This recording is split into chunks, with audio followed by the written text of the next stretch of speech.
Ejata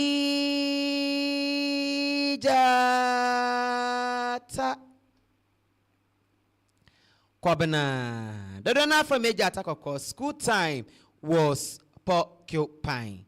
Afe in Samano Ninchemu Oni. Ghana man penyin Yewura Yohani Dramani Mahama.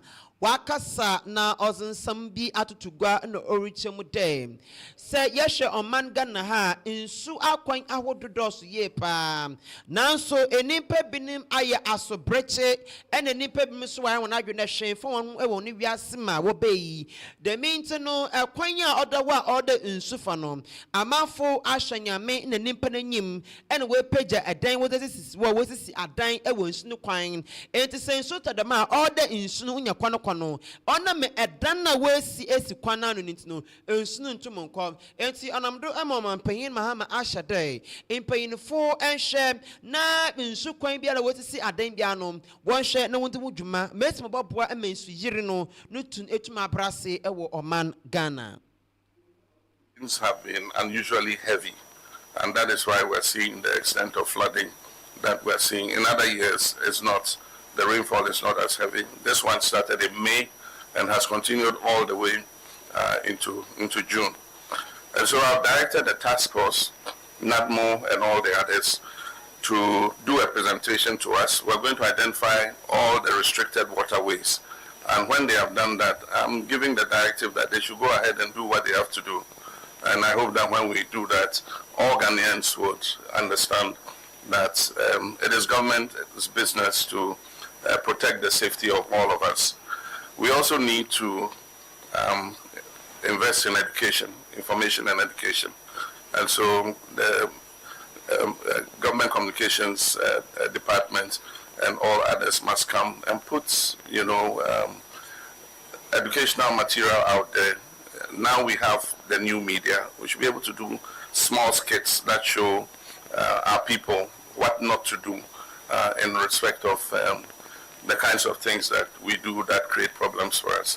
Thank Vice President Nana for her proactiveness in terms of visiting a lot of the places that were affected by the floods and also the recent collapse of structures, buildings that lead to deaths. This is an issue that we need to really, as a nation, do some hard searching. And I'm happy Nana explained that this discipline must stop. Our values are eroded. We don't care anymore. When it's raining, it's a time for us to pour our garbage in the drain. And we think that we've disposed of it. Yes, you've disposed of it from your house, but it won't go far. It will go and get choked with the garbage from all the other houses. And when the rains come, it will back up into your house. And it goes and it's choked all our drains. People ask, why don't you do underground drains? The underground drains are choked with plastics, the food packaging, those styrofoam things that we buy our food in. After we eat, we just dump it in the drains. It's choked all the underground drains. And then aside from that, we built everywhere. It's a concrete jungle. In many places, many countries, there are green places that soak the water. In Accra, there's nowhere. The only place left is Children's Park and Achimota Forest. And that one is even in danger of being willed to successors and made part of people's wills. And so we need to address this issue of flooding. People have built in waterways. I spoke about it just before I left. I mean, the sites, the wetlands that absorb the water before releasing them into the Atlantic Ocean are being constricted because people are filling and building and then reducing the volume of water it can contain. If that happens, then if it can't contain that volume of water, then it backs up and it floods everybody's house. Yatwa and some nodo na oyem breshe bedwemini dema de hyewo asawase abatum pesyodo sanso eyo swafa ohwene efisa monsam do onimnyafo mutaka mubarak ode ensemfo bi atugwa na nansama orika ni nyina ne dem se bopemu ewo oman Ghana ha nipa da se ni twa asase a Obokodo no azebechi na Langard egudo na ochema no Langard and sheye krampo na waka ji wonkwa efi wunsem na obandam na nsam na ideja waye menye wo oman Ghana ha na dem nsem mu no na yewura muntaka mubaraka oye oswafa osho oman Ghana ye na efi samonsam do odu to go echem dem ansha Ghana ne hu behia de ye benya asemdi bia poti bia ono no so ba ne Langard ho ensansama wobotuma kodaze anodo kupuem wo ho na weja asam na waboa emasomdwe ayedwuma. The arrests and prosecutions, and we've been liaising with the Attorney General's office, except to also admit sometimes the court delays. You present them before the court, there's sometimes unnecessary adjournment, and the court delay, the delay sometimes weakens the security agencies in their effort to get this done.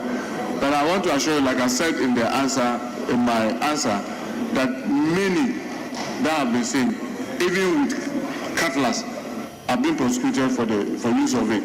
And even the organizations, many of them will go in to dismantle the network and get some of the kingpins arrested. But like I said, the best we are able to do is to present them before the court. And I don't like to be saying that, Mr. Speaker, that we may have to create special call for almost everything. Well, now we have special call for drug, we have special call for galamsey, and I don't want us to go by the way that it's going. Maybe we may have to create a special call for Langard, because the police have created units in almost all the prone areas, anti-galamsey units, just to focus on it. But when it comes to prosecution, sometimes there's excessive delay. So that's the only challenge. Other than that, yes, they are up to attack and we seize the weapons. And sometimes when we get the weapons with them, we seize them, we charge them on multiple grounds. One, I'm informing on the Act 1036, which is the Anti-Galamsey Act, and then wielding unlawful, weapons. So, Mr. Speaker, yes, we are doing that. Thank you, Mr. Speaker. Wa ensam foforo so no edom kuma wo man Ghana embrehye ebedemu fie ewon so wa ye ensam chofu ihiem na ensam chofu ihiem wo ye ni na afa na Ghana oye World Cup Ghana ye kokupemu ebi ewo English mem na US mem no na ono enamdo ema Minority Chief Whip, Deputy Minority Chief Whip, Yera Habib, or yes, some chofu ishim no do to go no chum them. No one be ye pa. There, Adam Casa woman Ghana and Bashabi the Mufionum. Wababa, now about church and Samu Atcher in painful. Now watch him and Sikapudua. What say another Sikapudua says, ye, what they shall work up my Ghana for work in the moon. Siko the shim, one by church him. No when you then nipa by your couldn't be a way supporters num, and what one call it's Siko the cry, it's ban, urban the flights, the visits and the Nasafuni Nana, Edrom Casanum, one brand on Betchim, and kind of swap farm, or she name a good demo and some of the nom, Umbra number check the answer Nimu. View them separately, they'll be able to tell you that the majority caucus, the parliament is made up of 276. We in the minority, we were not given any slot. No minority MP have been given. But the majority side, they selectively gave them 2 people each that they should come and they sponsor them for World Cup. Majority of them, they have not even called them. Some of them have been denied visas. They are at Botema being screened to go for this. Today, the ambassador to Canada have issued a statement saying that they are collating names of Ghanaian residents in Ottawa in Canada for them to support people for their march against Panama in Toronto. The question is, how many tickets are they giving to the people in Toronto? Who paid for the tickets and how much does the ticket cost? Those that they have sponsored to go to the embassy, how many people have they sponsored to go to the embassy? Visa fee, we know, is about $185 per person. How much? Where is that money coming from? So the minister and government need to answer and respond to some of these questions. That why is the government and the Ministry for Youth and Sports running away, briefing Parliament or briefing Ghanaians with the preparation of Black Stars towards the World Cup? Why is it the case that the president is saying something contrary, but yet the Ministry of Youth and Sports is doing something else. Why is it the case that they said they are not sponsoring supporters to go to the World Cup? And why are they giving supporters union slot? Why are they giving NDC MPs 2 slots each? And why are they giving their constituencies through their DC 33 slots each for people to be sponsored to the embassy? It is denting the image of Ghana. If you go to the American embassy today, over 1,000 people that have applied, they have issued less than 100 visas to some of them because the writing has not been done, they are not properly been screened, and when they do things like that, it dents the image of Ghana ahead. So we know that the World Cup will start in 2 days' time, and we know that Ghana is going to play in a week time on the 17th. That's when our first match is coming, and yet the minister has not been able to brief us. So we should be able to know, apart from what we have been able to gather, the number of tickets that were procured by the ministry. We know that an amount of money were realized out of people donating to the Ministry of Youth and Sports to sponsor people. How much money have they been able to? The best place to account for the people is the Parliament of Ghana. Abusia yadamo ewo edom kuma wane asonye na embrehye bedwemini odema adehia wowo Okankwe Central yewura onemiafo Patrick Buama ono akasa na nonso nsama orokani na efane South Africa oye intawantawar kodo MND wato shagana fodo hono ono ena yewa Patrick Buama oye mbrehye bedwemini ozema adehia wo Okankwe Central abatumpeshado odo Africa se akwama oswafa ohwene amano ne honsamdo yewa Samuel Okujato ablakwa ade ombra na nonso ombeyi nsembiano afenso no ombeche nsembim osande na abefu idru no mfanyi bi ridinchechenche ewo do a orichem ndama orokodo ewo amanfa waye Ghana for wo amanone anawo South Africa memu a warebre na yewa Patrick Buama kasai eno to go echem dem wonye information bi animu de ho wonye nyeme bia wetwa wehye bia no mpanyimfo mbram na womba mbecheche nsemu emfanchira oman Ghana South Africa ebe here say your foreign minister obeba parliament no ne mrashibejafo abedi hu komo ne etimi atutu na no ehu ne ekoso wo South Africa isan say enewe hu video a ye di nipa aba yesi anya no kre South Africa for kawe yesu ye kawe also to be mind the true picture of what is happening na emwo bi wo ananu ye bi a parliament so be man na dey amano na afi only South African Foreign Ministry omuni sa so papa se be ya enkofa wontu bia ma Ghana ni South Africa esan say Ghana ni South Africa yidi juma de sonko efa ankrankra juma ho o hwe Goldfields omo Ghana o hwe MTN omo Ghana Stanbic Bank other big institutions that were say on free South Africa yes your man for ye juma ho inti enkoba say gra ye ni o ma sign visa free waiver for 90 days. Now, for the assembly confirm a intimate simple enka. Yes, because we are Rebecca, but why ever first will be CC? Idea some beba, idea about Toyam Beban, and who knows, and ye don't come on, ye can was so. Omra, no me teach him, need to me for choir, yes, so as parliament. This answer, Omra, Omwa South African, Omra a constituency. Honorable documents are ebifi Takrade, ebifi Abeka, ebifi Sekendi, ebifi Igwe, ebifi Kumase, Bekwai, Achimoda, Adaswase, Oboni Krubaka. Iti, let's say, diplomatically, they all say Edi side to my deal. Now, for the long-term relationship. Everybody in Nadia Sumjava, Medaluna once.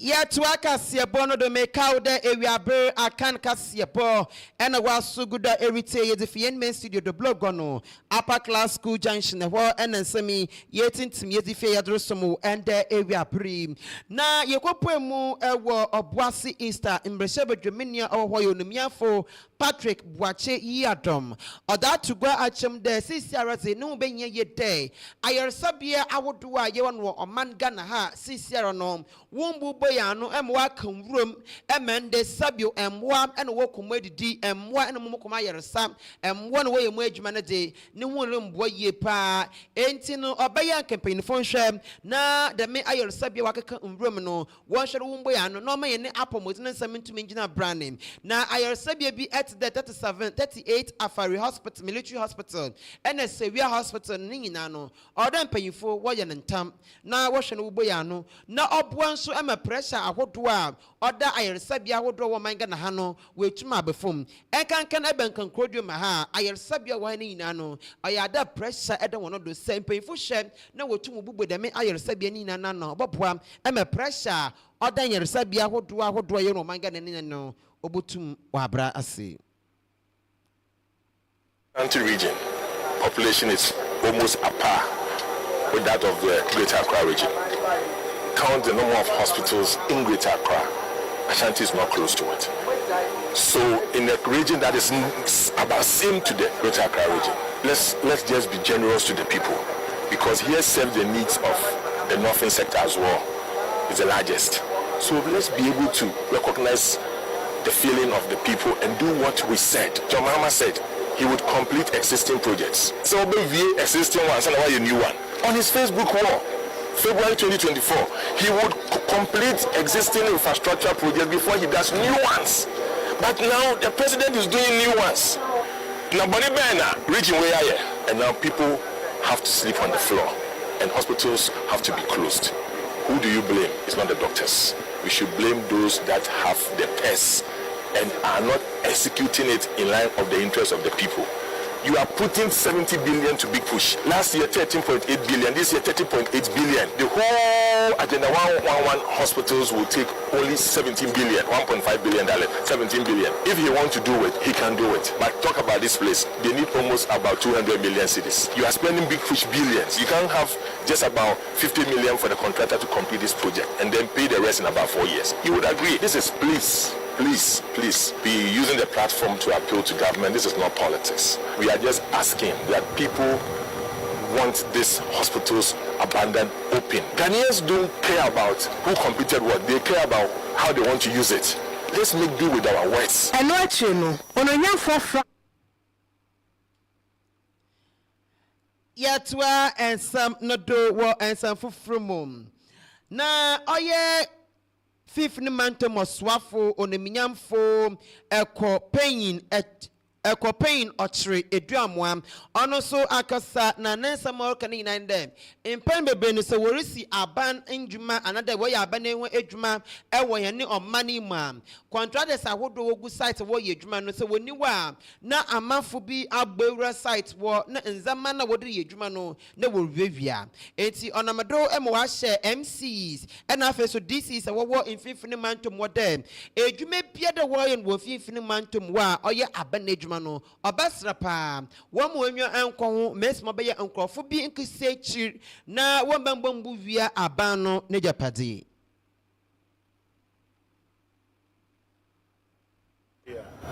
Eza ba yebudu himai abasho bebi a wo be ye edwuma no contract and wa ba wo guda wo bo mo dindo wo be ye dam ya na epede ye yokoda yibu BC ino ye amamu pefu ye wedin kita o dam obaya so how people bebi a wo ye edwuma na wo bo boy may tumi aye ya be ye wo the contract and wa ba gro sise ne ma o ye yimpa mo edwuma bi o to njanwa o to ibi na za repena eyi na efrod na ko baby onya kasa da na to ba se kasa enti isi wa mama suti da ogudo onyo kasa wa ta se wo su apepe baby da moko mo ye menye kasa mpo de ko nu ganara otu ko na wa ja tum de on so ba ka na wa hwe bibia ayi ma se DC de amana nabi on tutun se otu ko na baby a wadi ye boto baby me yetu ya ko medical man ka de on tu bibia abana la oyi ska kuma wadi edwa Ghana hey na no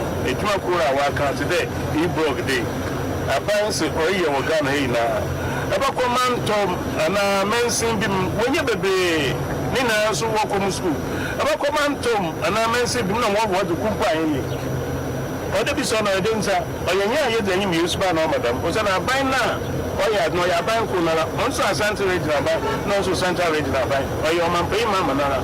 Nti say he brought maybe I'm koda oya one of them been would say aban na name we ntwa no mo. The same thing as say 24-hour economy. Say minister so MC one so mpemfa ho wentum one so a ye bo wie na ya baka do ye ho hwe no mo ko ba bi no bi ho hwe ye mpa da Central region baka ye ho hwe no ba ye na mo ntu the best edom no so dey what be a contractor nzama ba ono yim do nzama na ba na no foreman no da na ja ho hwe no ton e bi o so na ye contractor na no foreman na mo obi a woman akwanje ho ko mo da yes ye pa adwuma mamagun nsa wo de wo skills bi na baka bi a wo de cement a hye no sa iron rod a hye no sa ya hye no sa anadwi no da bobo ya anade moto and the moto wo to load cement by 15 bags nsa some kwa ya that way there ya na no mba ya ja no mbeyin mofra na mpeyin obiara obo bibi ni yonka bibi anadwi na ba bi a wo ye adwuma no ka bi so wo load yama anadwi na wo de obi o ye adwuma no bi nda de cement kura be fie wo de be ya sotu be dis asutu na yenhwe no wo to dem no wontwe yenhwe wona so na amampai ma bebio ne amambo a wa bebio ye bobu a 2028 ode ye bu mu akontai ye reche Ghana fi Central region fo ye bi aka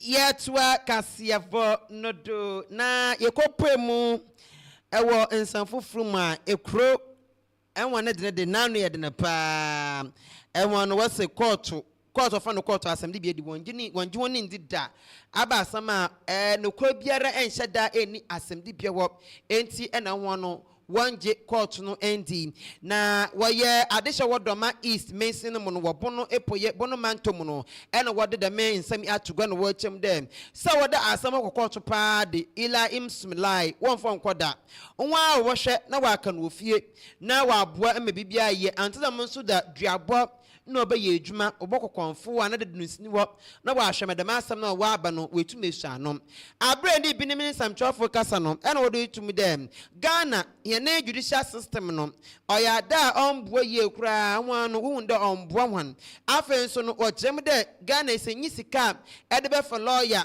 inyi sika ede bo bo law ede kaka for lawyer don bidu asam na won sam no the court obechala chala asam kubutum ye pepe de minti no anwa no anya dam wokwaka for lawyer da obendama obekano fie wanka no fie a wodbokwa bosom do wanfa ko bosom da duabo na obebam I send a quote who could lose this year. I feel by a quanabra sa. The military could not use it and I say, was so bring in aqua. The pine, I say, case die. Well, if you make a billion the mechanism, they say, what do I say? Why am I first of a some Ed, as some no credit the hoppers because be a woo be an wouldn't see canty. Nepenthe is more than a jail. Into a buy you know bosom. Now it's a media, no credit do say, say a quarter send there. In fact, I'm forming yesterday, as I say, a man of one who could see the Maya. I can be. Mano dibin me nibinum eno chese sabe sa ote maimu na sabe uniska dia na chese okokot dia na chese sabe onka nipa ho enti na ma ye ko sister ne dia dide bia nim ti se sabe me no ya asem hwe ndibem na asem ditu se todo dia na ye wo akosua ba 3 series ma dia adwuma na ma wia ne sa bodu ya da se me bodu ya kun ko scott na de kono mon kan kore me miniska ni para ne twema so no uska ndo no wa kutua abla odifo no wa kutua na je jesu se buoti a wo sabe san ko dem abla me dibem tima kukun na krenya miene ndi ye wade bi wo na medibim na ni se medibim na me kanu ntiase ya odi agura mebodu ya me nkokoto bia na koto be bumifo na be ka trem se bia me ni skande kokoto ntino ya ne se mabodu ya ne se ipa na esisi wo a otimu se osisi wo na wo ntiase ye oni ne kanu wo fie no ntiase ya so wo kwana wo pe no so wafa so se no kure nyaduma ko udibem kra bedifo uniska za wase minyede wo nkoto no nkokoto se o se na obu nkwasi abia me jabi bibia de manyankopon na pe oni ni yankopon aji yankopon ye best judgment na ebusia nature no ena oye embrenim ni ye private legal practitioner practitioner lawyer Kweku Anane Jendi ono enso kasa in order to go oriche mu dem say yehwe oman Ghana ha ye na judicial system no wo oman Ghana ne ebibri manchom ha no oya da omboye kra na nesa maruka ni na chede say asem bi ba nesa obisinde ono onfon kokoto na chede jidza nimpa no owo no Ghana ye ne court no ma na da asem di bia another jidza owo no embranim nim no enya da ni gidi no owo so gidi na abefo mu kra o se no na court no wendi na asam aman wanka na asam ne bia man wamboa no kra enti asam no otumo da court a be ye fisia pol ebien ne nechi na asam no wanka mpo onam dem wenye obi anwanka ma no osanso chem ebiem dem se abandam nso a obi owa no onyi sika odo kwafa lawyer anara kwafa imbranim ni de ombegina undina asam man ono so ka ho no mansam bebre ocha ewo court another asem ko du court am wunyo bia emonka na nechi no chem dem ebi mu a lawyer funo another embranim funo ebi ni mefi nkrankodio ma ha akokumase ena kumase funo so ni bi mefi aba nkrankodio ma ha the means wa masabio wona wo nkrase bi ebinom wunya embranim fumpo aka wona asama mon ana pode wenye bi mpo aka do lawyer asami na wa tumo enti me pocho me ha wo de bra na bi gidem di ma asami bi mam wunya bi da ni ina ka wo bi ena wa mende ensam di no court no no ho ayeden no. Problem I work a judicial system Africa, no Ghana unko. Only a same quarter. And sana was some cry best friend. Meaning court case here, especially Ashanti region. I did 42 years. I could do Supreme Court. And you know, delays are a war a judicial system. Would be the bragging also, the court over them give me no moon carry. And not that they be also make quarter. Lawyer, never lawyer. They can't say no, I can't say no. The lawyer said the chance of the hotel. And not that technicalities involved, no. For people who won't get examination, re-examination, cross-examination. Among for the brain, and I know that access to justice is very difficult in Africa because I'm what you want to court, no. And you show, but I was doing here lawyer. Now, I mean, can't just say, who for lawyer, so a one number is very expensive. And you can't hear, not the Okoye Niani, Sebia, Sebi, Okoye Niania, Atamtua, only the Coco to classic, Atamunti Krano, Wooden Fako, and another here. We get a place like Ghana. Lawyers will be playing a baby Accra and Nekomase. They are sent to know, even access to legal counsel, no, a problem. You know, when you know the Accra, and you can't in a minimum Coco to there, and the main Franco. Because she can say IAD because I have them check. I them all can it's too complex. I join is one chair. But we kind of say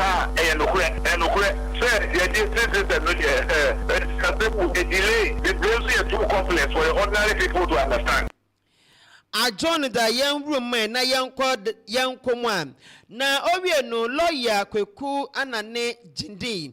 Osanso ka say biem no do to go hm dem. Sisia de owo de a lawyer fo no ajaje fo no eta atembuafo ebinom no.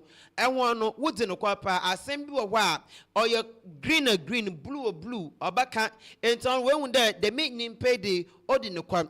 Ena ebinom so wo so won ne atembo de baba no kwapo no. Ebo de Ghana fo na nkasa wo tie echi.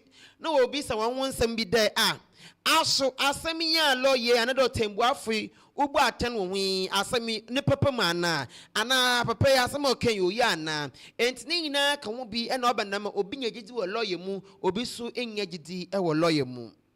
Human institution. And a human institution piano, seem to Kakrabeba more. Now, so okay, judicial system. Internationally, Ghana judicial system is recognized. International tribunals, International Criminal Court, African Court of Justice. Kenyan judges, Vigilance Virginia, International Committee, no, judicial system. But Makano can also know the truth of some judgment from the court. Wow, shall we say a different Kakra. The problem problem one will say among what you want to say who is the car Okokoto what them say they can say who was the car and make man engaging experience and then top notch lawyers the who is the car India who to me go fast lawyers no in the one of no India who are them who which me who what them there that essence there when is the car go loyalty na atem no akoye bibi and na the judges no so be so decision who make it decisions that it raises a lot of questions na yet me come from say oh essence say judge me no be omo decisions e questionable nti then ka say judicial system no ye nyini ye nyidi dey judicial system nti ye nyidi judicial system no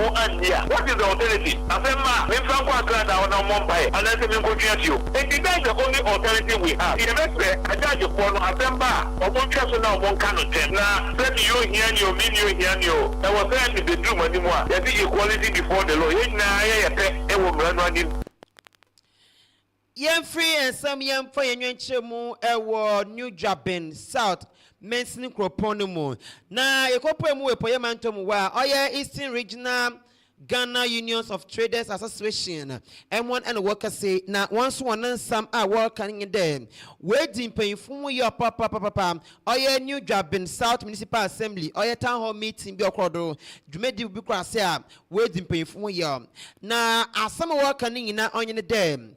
As a Kabia would share a paying for often one Kanzia in Su no ne awunidi won samano se kana wo tue no na no ye hye papa enti want to won say paying phone share na won ka bi ema won na anamado ema guta president edema eastern region owura oduro awuku onye samtwafo kase na ochem de New Jabin South Municipal no enwuma bi owo mo wasehye egu akwam no wababaye nanso budget order wode to wonom one for budget biara embe no wie no order to go no ochem dem enti wo nya de emu bade wo fine no wonya nkuntabu efan project na New Jabin South Assembly no wo babaye de meet no order freka se kwai empe inform and wo chem the New Jabin South mpanyifo kwa pocha dem order wo twe sika bi na wo de bo guta na wo bo medwon wo ye no okoye etiamwanom wantu ho asimpanyifo encheche nsam oman bia na se kro bia wo mu no ye bebu akonta at the natural bet. And I was a little worried, say, they were able to tell us, say, Yahweh, but how much it was involved in the Oman can answer in the Abasa na Pontano. The Yin is a CP. In Tinebia, Biancase Bia, say, but Tabia, ye ningano, a car, your boy.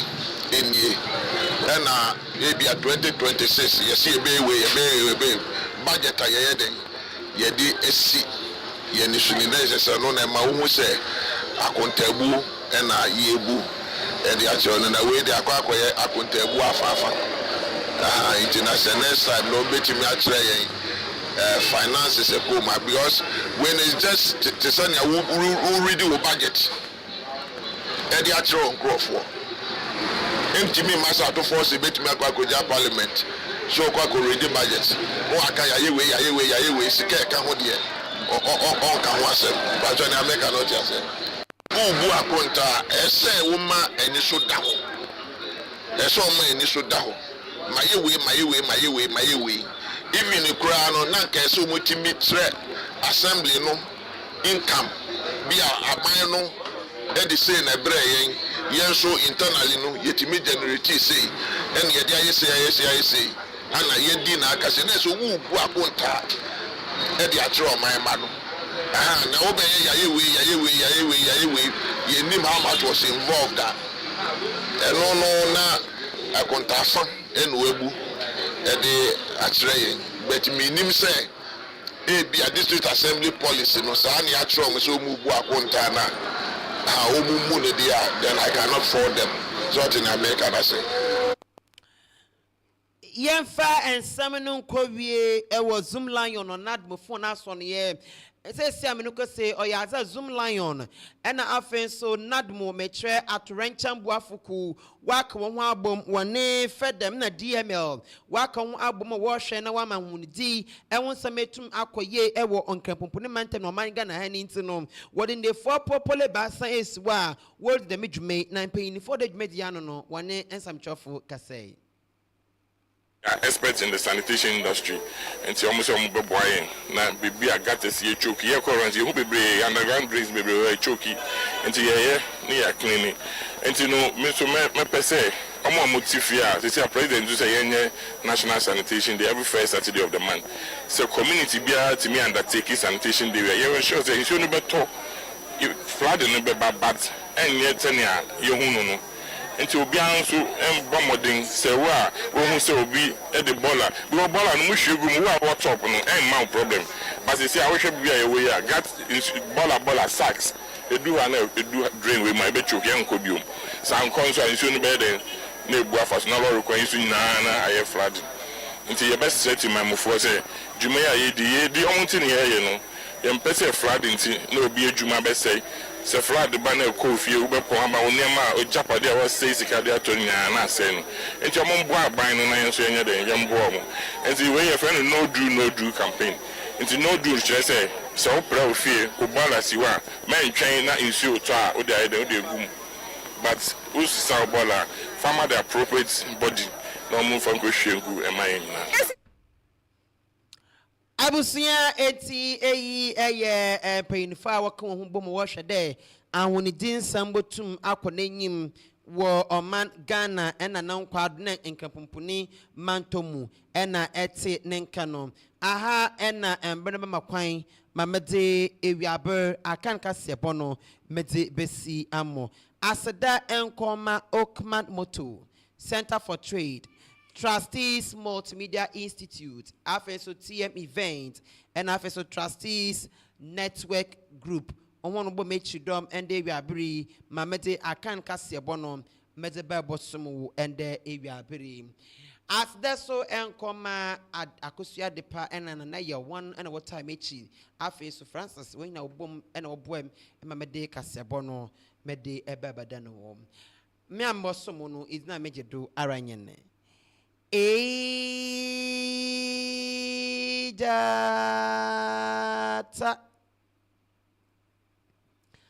Kobana. The donor from Ejata Koko. School time was porcupine. Meme way na mu mesansu moti mosha adeshi makrawan.